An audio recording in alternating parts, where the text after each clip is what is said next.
everyone, it's Lisa Suarez from Between the Lines Winery. I'm here with owner Greg Verch. We're going to be doing a great food and wine pairing for you guys today. We've been doing these off and on through the winter, and now it's spring and it's barbecue season, so we thought, why don't we do this again one more time? So Greg, what are we making today? So we're making lamb skewers, which is actually one of my favorite meats. I like it a lot because it's very aromatic, works well with a lot of wines, and technically you don't really need a lot of stuff to make lamb taste great. So the skewers are actually really great. We have a couple different ingredients here. We have our little heirloom tomatoes, we've got a sweeter type onion and the red onion, and we've got zucchini, the green one. The green stuff. That's right. He doesn't know green stuff. Yeah, I just go and pick it off the shelf, right? I'm like, this looks edible, right? But it's the lamb that we're going to be focusing on. And then to actually help a little bit, we're going to put a balsamic glaze on it, and we're going to work with one of my favorite ingredients, which is cumin. Right? Which is really cool. I love that. And I think that's perfect with the lamb, and it's going to be perfect with the wine that we're going to serve. That's right. Before we get into the recipe anymore, I want you to talk about what's happening at the winery. You know, we've been in lockdown now for how many weeks? And we can't come, you guys can't come to us, so we thought one of the reasons why we're doing this is that we want to come to you. But we also want to give you an update. I mean, it is spring, things are moving, things are growing. What's happening? Well, that's right. We haven't had a chance really to have people come to the winery and enjoy their time down here. We've done a lot of these like online tastings with people, which have been quite fun, where they order the wine and have that at home, and we taste over the, I guess, over a Zoom meeting. For me, I'm looking forward to actually having people back, and we're slowly getting the winery ready. We're preparing a larger outside area as well, where people can come and sit under gazebos. A lot of it is focused on being able to space people out, making things safe, because we all don't know really what the rules are going to be, right? Like we're waiting for announcements as well that are coming in over the news just to see what's happening. But in the meantime, we're not sitting around idle. We're actually doing a lot of work in the building behind us. For example, we're doing canning. We're preparing the fields actually out there. The vines are getting ready to grow. We've bottled our new reserves that are coming out later this summer. That's correct. It's huge. Yeah. So there's a lot of stuff going on actually as well at the winery. Like I said, we're not sitting idle.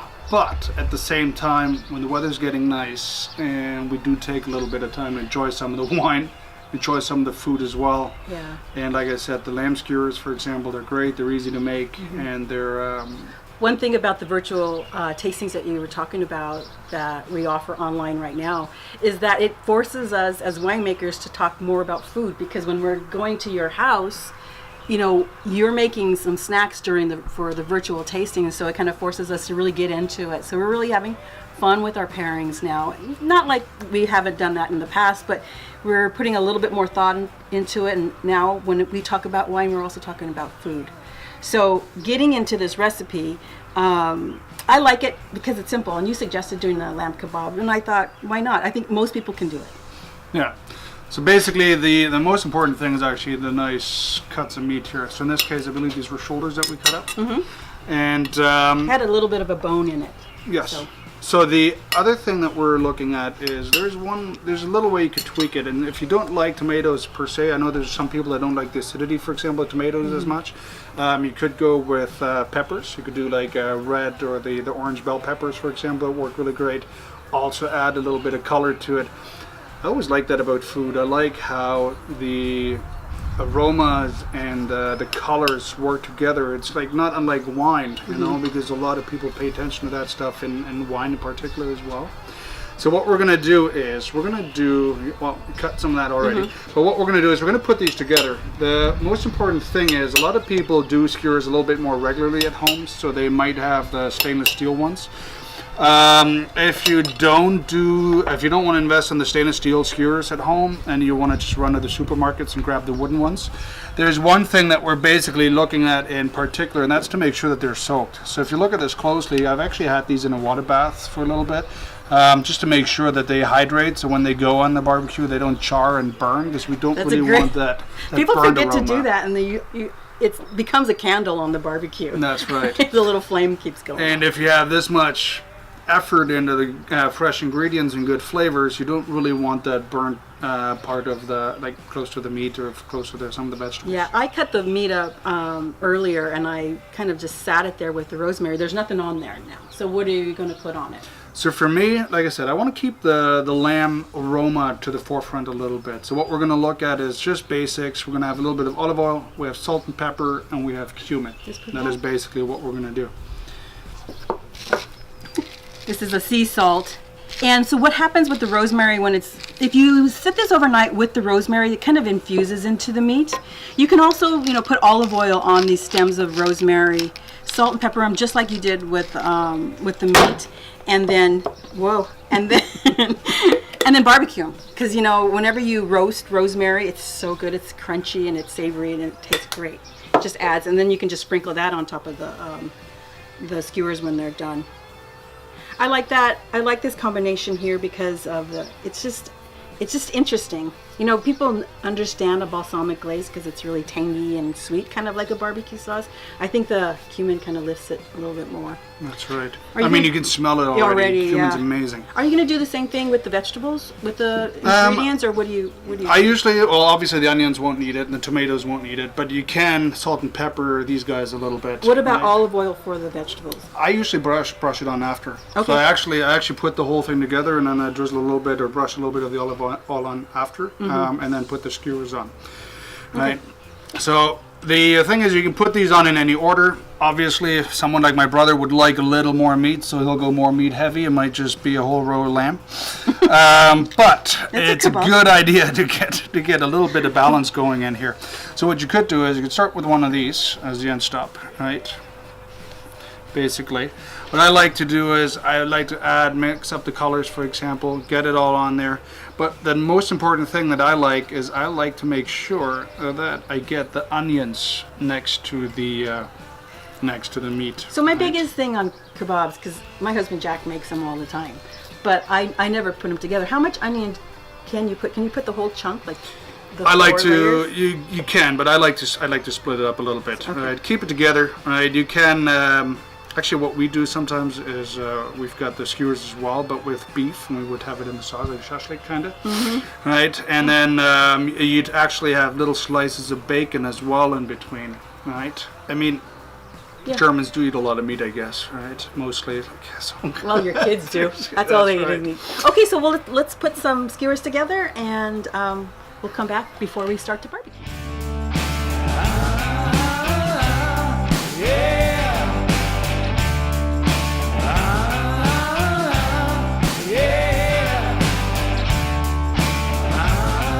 Okay, Greg, so we're almost done getting them all together. I'm a little slower than you are. You're pretty fast. Now, tell me a little bit about what kind of meat you use on this. This has a little bit of fat on there. Is that good? That's right. Well, for me personally, I don't mind the fat. But I know there's a lot of people that do like to trim it away, and that's a little bit, I guess, of a personal choice. I think the fat actually makes sure that the meat stays a little bit more tender, a little bit more juicy. Juicy, right? That's right. But if you do want to trim a little bit of it away, you can definitely do that. You could do it after you barbecue, right? And cut it off after the fact. I guess with the skewers that doesn't work as well. So what I do usually for this, I try to use a shoulder. Works the best. I like that kind of meat. I think this was a shank. It had a little tiny bone I had to cut around it, but it still had a little bit of the fat in there as well. Yep. Okay, so they're all put together. Do we do anything with them? Do we put olive oil? What do we do right now? So what we're going to do is we're just going to drizzle a little bit of olive oil on it, right? And it'll just help make sure this guy stays nice and moist. There you go. Okay.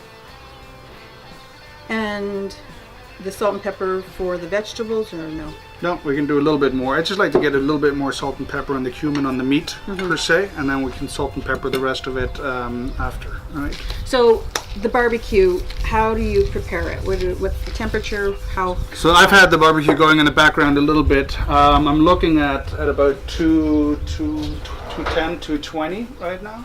Usually what I do is I like to get it seared first. And then just do the one. It's I've got my own little technique. Everyone's proud of their own barbecue in the backyard. They have their technique.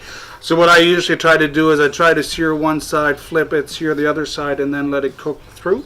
and then go back from the other side. So I would say for most people, it would be, 2 kebabs. Can plan that way for each person. And what's great about kebabs, it's like all you need is maybe a side salad or just some rice, and then your meal is done because it's all on the stick. that's right. It's awesome that way. Okay, so let's go to the barbecue and let's get this going.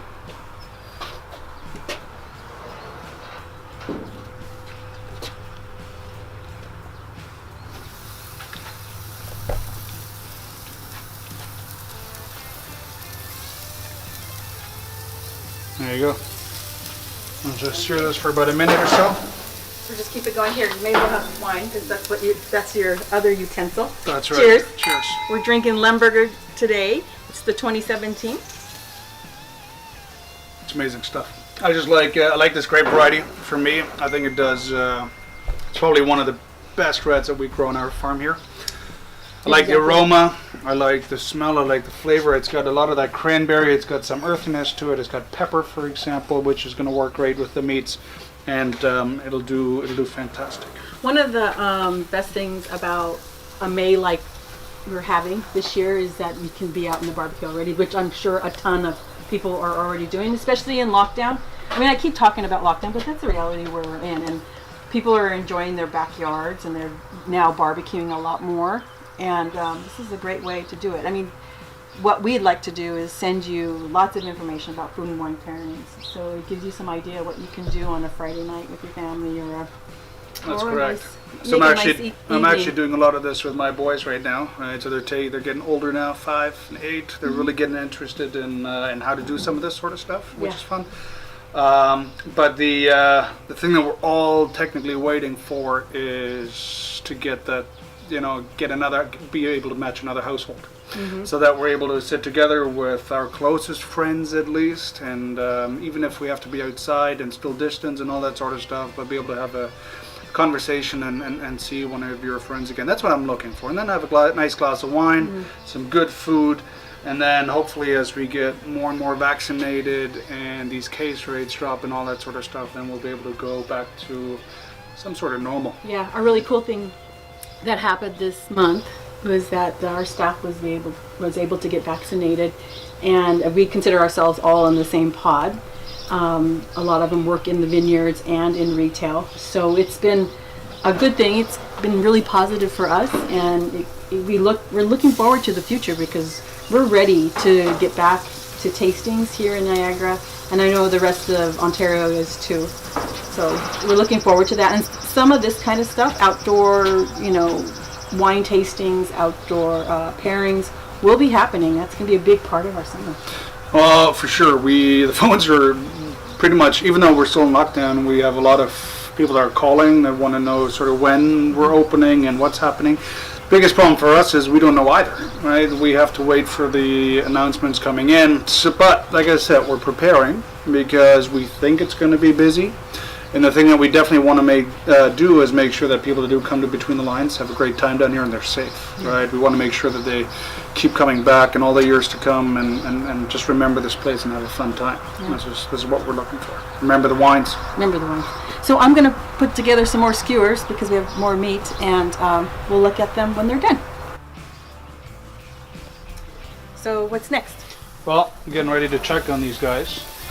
So one thing you'll notice is that smell. So we put the rosemary on top. It's amazing. It adds just a little bit more aroma in the mix, I guess, around the meat. So these guys are actually looking pretty good. So they're starting to get nicely, like, sort of seared from all the sides. The meat's still soft.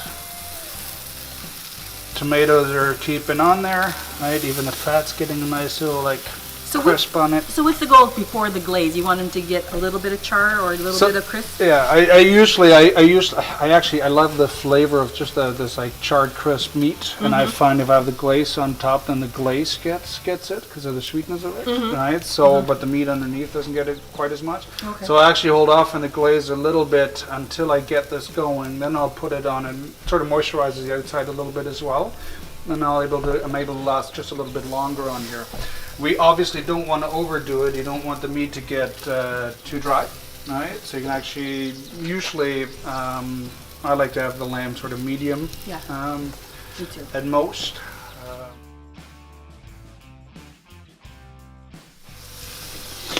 Nothing better than barbecuing. I know, this is my favorite spot, next to the barbecue, watching someone do it. Yeah. Well, and then obviously everyone thinks we're living the dream out here I too, know, because it's wine country. It is wine country. It's wine the vineyards country. are beautiful out here. You can see the birds in the background. I know. Tourists driving right out front. Right, that's just beautiful. Yannick working in the cellar. That's right. He's a good barbecuer too. He did a lot of our smoking this winter. We saw a lot of his recipes come through. So what are your go-to for the barbecue? Other than hamburgers and sausages, what are your go-to? Well, I actually, you know what? I don't mind a little bit of spice sometimes in what I barbecue, but I'm struggling. I'm trying to get the little guys up to enjoy a little bit of spice as well. Greg has 2 little boys. I'm working on it. Right? I mean, they're young and they're getting more comfortable with it, but I'm mostly lamb and I like beef. We've been in it about, what, 4 minutes now? Maybe 5 minutes? How much further? Usually what we do is about 3.5 minutes from each side. The most important thing is really the temperature, the internal temperature of the meat then. Because we don't have like one big piece and it's all sort of chopped up. We don't need quite the time as a larger piece would take.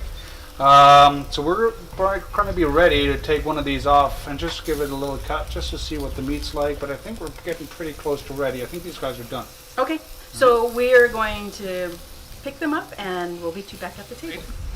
What we'll do is, I'll just take one of these, right?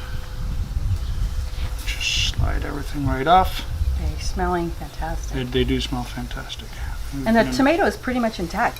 Yep. Well, the skin's a little soft, That's right? good. But it is. We don't want it overdone. Right. Right.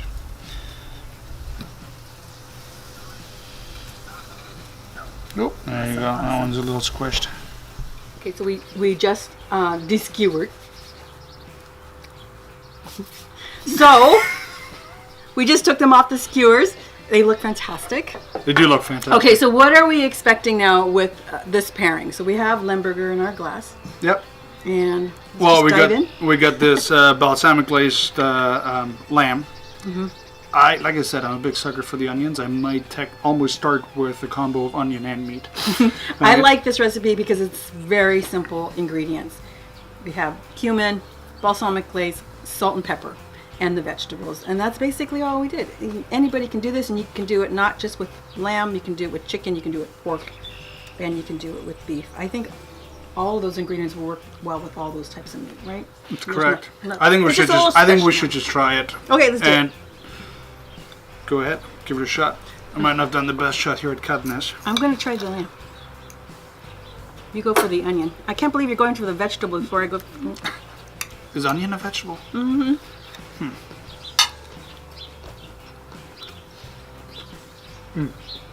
That is good stuff. Mm-hmm. Mm-hmm. You're going to have to talk. It's perfect. Right. I like when it works out. It's amazing. I love the cumin. The cumin's just like a slight little hint of it, especially with the juices of the lamb. Yep. See, my big thing is, like, I know a lot of people like to usually cover or soak their stuff in salt and pepper. If you do feel like using salt, I find it just sucks a lot of the moisture out of the meat. Yeah. You can definitely touch it up a little bit after if you do want a little bit more. The cumin flavor is definitely there. Pepper's there. If you do want just a little bit more salt, you can definitely try that. I think it might actually make the meat pop just a little bit more. Yeah, these are nice big chunks of lamb too. So I would suggest one to two skewers per person max. And then, I mean, look at it. It's a party on a plate right now. It's just beautiful. I hope you guys like this recipe. This is one of our favorites here. And now it's going to be our new, like, top of the list favorite, I think. So from Between the Lines Winery, we really hope that you'll try this recipe and let us know how it works for you. Yeah. Now you will get a chance to see you back down here. Cheers. Cheers.